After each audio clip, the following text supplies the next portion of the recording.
Yeah, that's pretty much that for this side chain.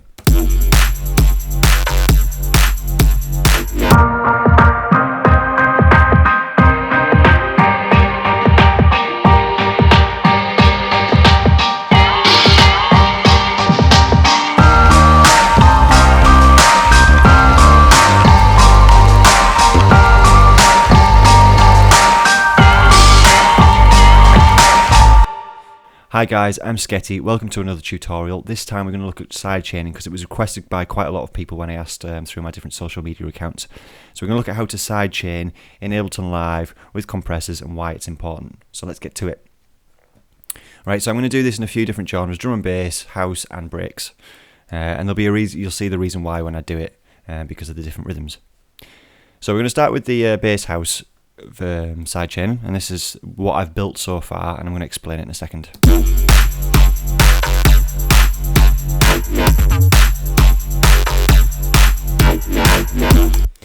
So just a little bit of a shameless plug, all of the samples that you're hearing in this are in sample packs that I've made through my Exit Sounds label. So this one is from the Bass Flex pack, and we have some kicks and snares from some of my bass and beats and breaks packs that I've made as well. You can find them on the different stores like Beatport and so on and so forth. So with these samples, so first of all I'm just going to explain the routing of what I've done. So I've got some drums, I've got some kicks, and I've got some snares, and in this one it's kicks and claps, and also I've got some hi-hats as well. And what I've done is I've grouped the breaks and the hi-hats into their own little group. I've grouped the kicks, the snares and the claps into their own little group, as you can see, K plus S and then breaks plus hats, so you've got two groups there. And then I've taken them two groups, and this is a really useful feature that they've included with Ableton Live 10.1. I think it came in from Ableton Live 10, is that you can put groups within groups.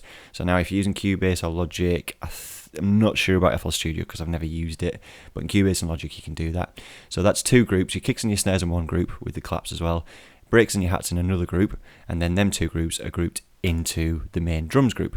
And if we look at down here, again, my favourite friend in Ableton Live, glue compressor, it's always good to put some sort of compressor or limiter that allows a soft clip on the end of it, just to stop things from clipping, because when we look at the drum and bass version, especially in the breaks and hats, you've got quite a lot of breaks and hats playing at the same time, and obviously within this one you've got kicks and claps playing at the same time, so it would clip the output.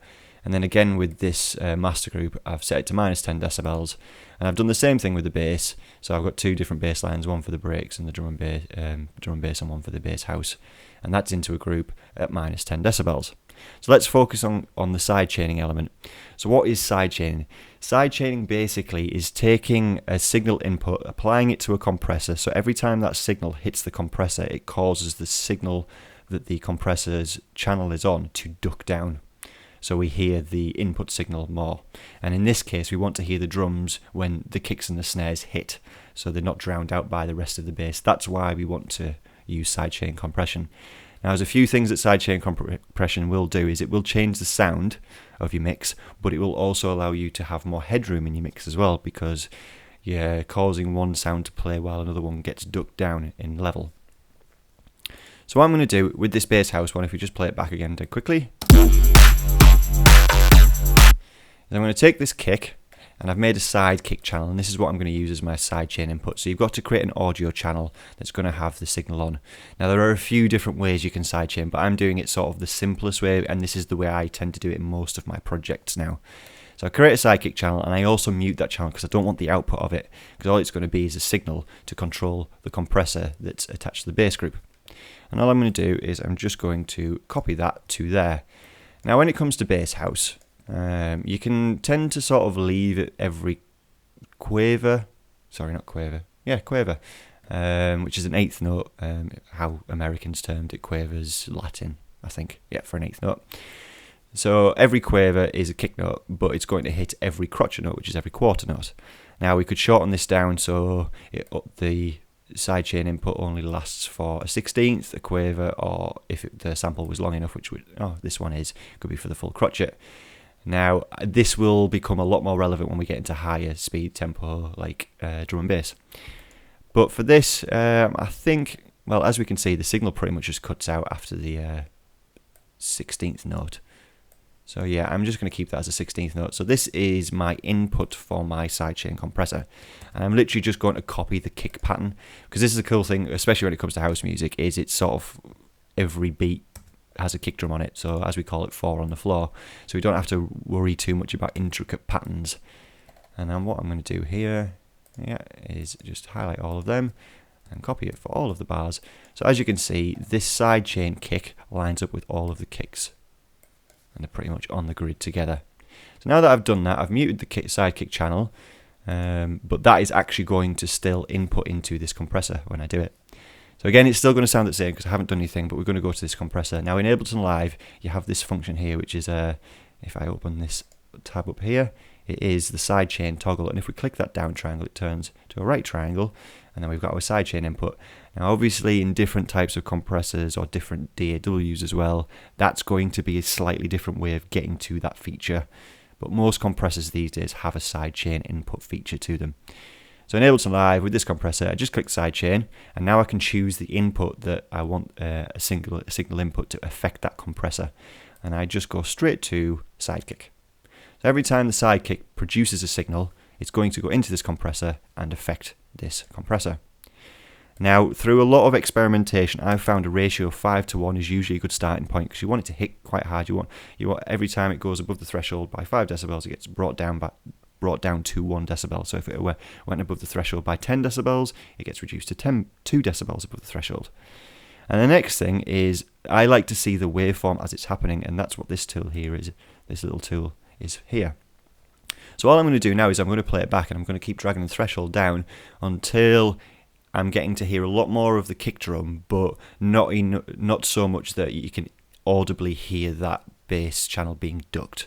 Now that could be a creative effect, but we want this to be as transparent as possible, so it still sounds very similar, but the kick's getting a lot more power through. So I'm just going to press play now and drag that down, and you'll hear it as it happens. I'll go quite extreme with it as well, so you can hear the extreme version of it.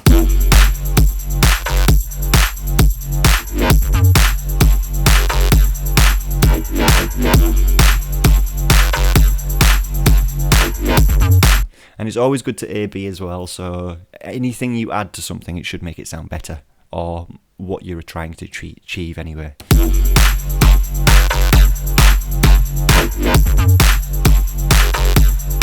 So yeah, it's very transparent, but what it's done is given a great headroom ability to both the bass and the kick now as well. So when the kick hits, the bass ducks out of the way a little bit and then comes back in when there's no kick.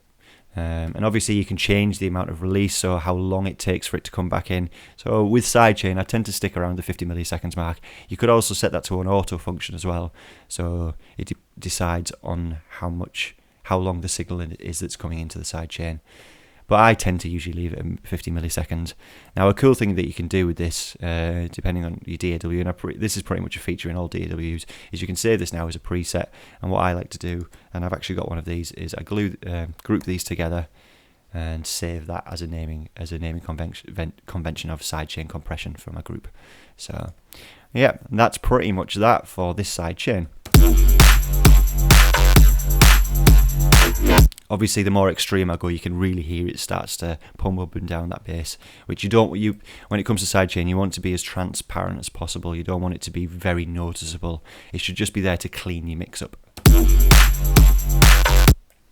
Now I've also done it with the breaks as well. So I've got a breaks rhythm here, and obviously at the moment this doesn't have a sidechain input to it. So let's listen to that.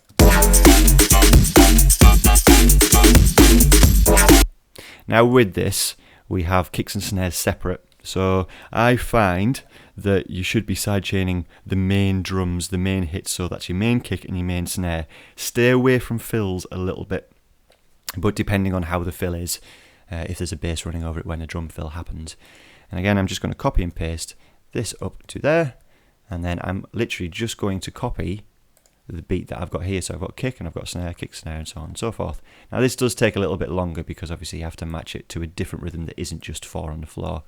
But with the way I've set this rhythm up, it's 3 bars of the same rhythm, and then the 4th bar, the turnaround, has a second kick on the and of 1. And now I think the next one is the same. Yep, like so.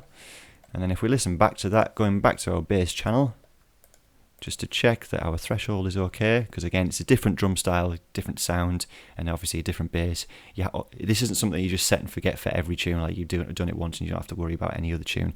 This is to taste for each different tune.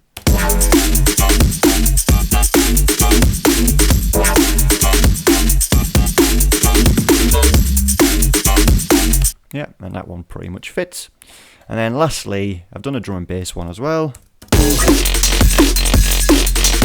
But unfortunately at the moment those drums aren't really punching through.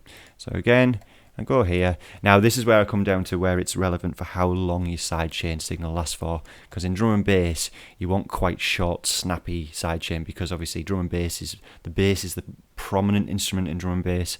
It really isn't the drum. It's a little bit like reggae where the bass sits there and fills up all of the bottom end and the drums sits nicely on top, compared to like house music where that real hard hitting 4 on the floor kick drum is considerably where most of the rhythm is coming from. But slightly different when it comes to drum and bass. So again, these are just 1/16 long. And again, I'm just going to match the rhythm up. I know at the end of this one it is quite different. So one, is that the same? Yeah, that's the same. Oh, that kick has moved a little bit. So copy that, and then just grab hold of those 4 bars and copy and paste them. And I know in the 8th bar I did change it a lot. So that one lines up, that one lines up. I need that kick to be there. I need that one to be there, and one last one there. And now we can listen to that one against this drum and bass pattern that I created.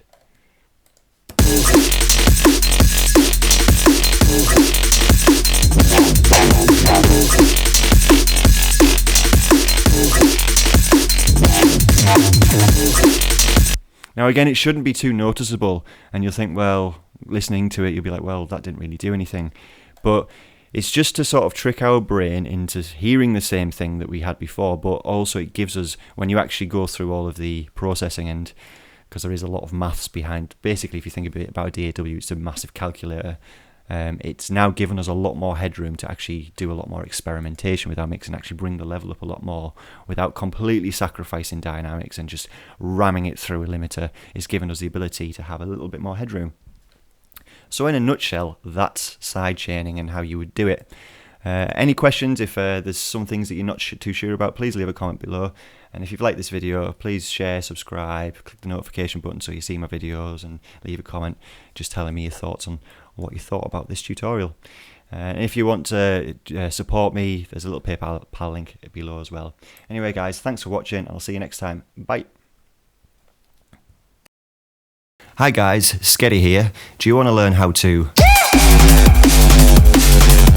Or how about... Or maybe even... Well, I'm now giving online one-to-one tuition.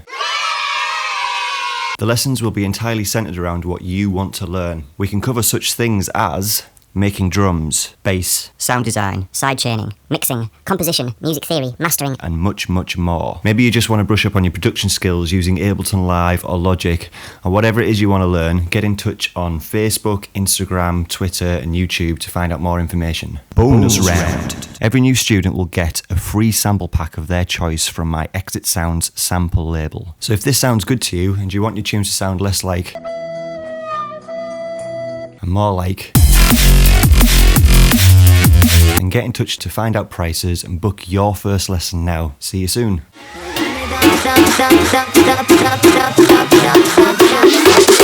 Everybody jump up, come on! Come on! Everybody jump up!